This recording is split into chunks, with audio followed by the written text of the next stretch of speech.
The way I look at build to become, that it means not that there is some founder or founders who have a vision at the outset that is going to be invariably pursued by whoever comes after them, but that they do actually have some principles that explain why they were successful to begin with and build an institution that already lasted, at least for their time, as not just founders but also leaders of that company.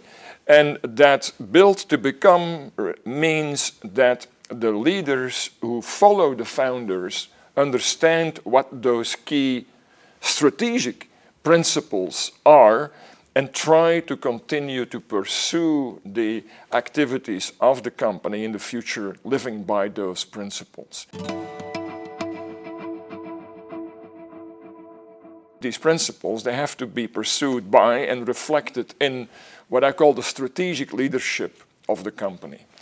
So that means that it's not just leadership that matters, it does of course, but it is strategic leadership that matters.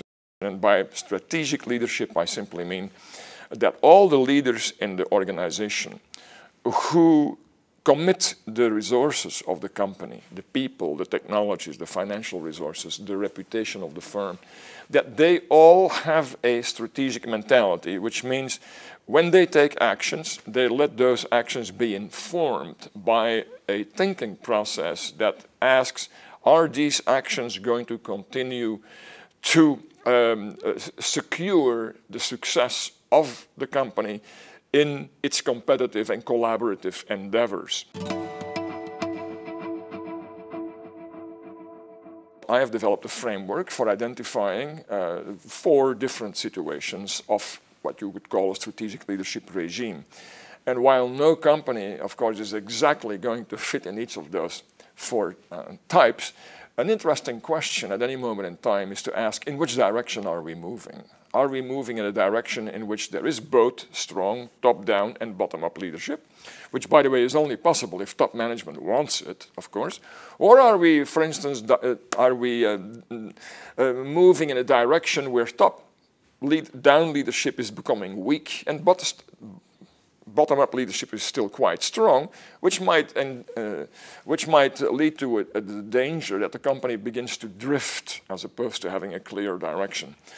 It could also be moving in the direction of what I call very strong top-down and weak bottom-up leadership. It's kind of like a lockstep approach. Everybody goes in the same direction, better be the right direction.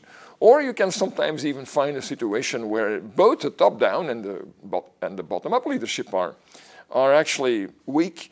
And in that case, the company's leadership regime, I characterize it by what physicists would call Brownian motion. Right? It's you just follow some particles that just follow some random path. So that's one key component, the strategic leadership regime. The second part of the framework has to do with the interplays between culture and strategy. So at the time of founding of successful companies, usually there is a good fit between the strategy and the culture. The strategy is compelling to the members of the organization, and the culture that we have is supportive of that strategy. As a company wants to continue to be built to become, it will have to manage the interplays between the changing corporate strategy, right, and the culture that it has. When both are aligned, you have a situation of what I call commitment. And all the members of the organization are committed to trying to pursue the strategy that the firm has in order to continue to be successful and continue to live. If the culture is, let us say, still very supportive, but the strategy has become not so compelling or unclear, then we find ourselves in a situation of what I call contention, which means now multiple multiple senior leaders will try to drive the company in different directions. And they still think that what they want to do is consistent with the culture, but it leads to a situation where there is no clear direction in the company. So that's contention. It's really competition among the senior leaders in driving the company forward. So that's the second part, the interplay between strategy and culture in a dynamically moving environment. The third aspect of the strategic leadership capability is the tension between what we could call fit, which is how well are you able to exploit the existing opportunities that you already have in the environment with which you are familiar. That's fit.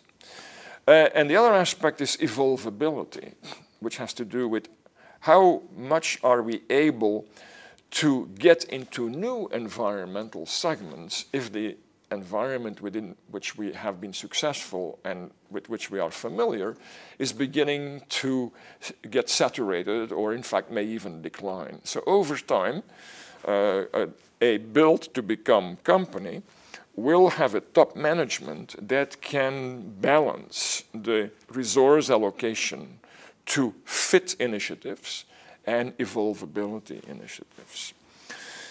That's the third element. And the fourth element is the link, this is the link, if you want, or the interactions rather, between the top management, in particular the CEO and the board of directors.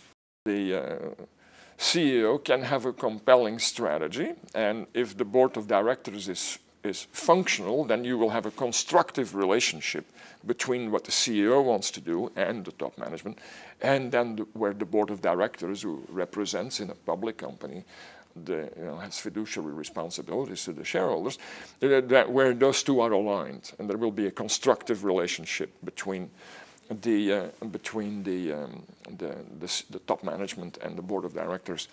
But that's not always the case. Sometimes the board can become actually dysfunctional, and then the CEO will, even if he or she has a compelling strategy, will find itself in a disruptive type of situation with the board of directors. They will waste time trying to deal with the dysfunctional board. If you think about the situation that a multi-business firm faces, you can think about it at least in two dimensions again. One is the evolution of the complementarity of the businesses.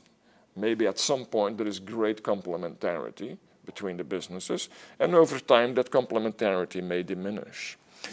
The other aspect of it is the complexity within each business, which can evolve from, let's say mild complexity to very high complexity.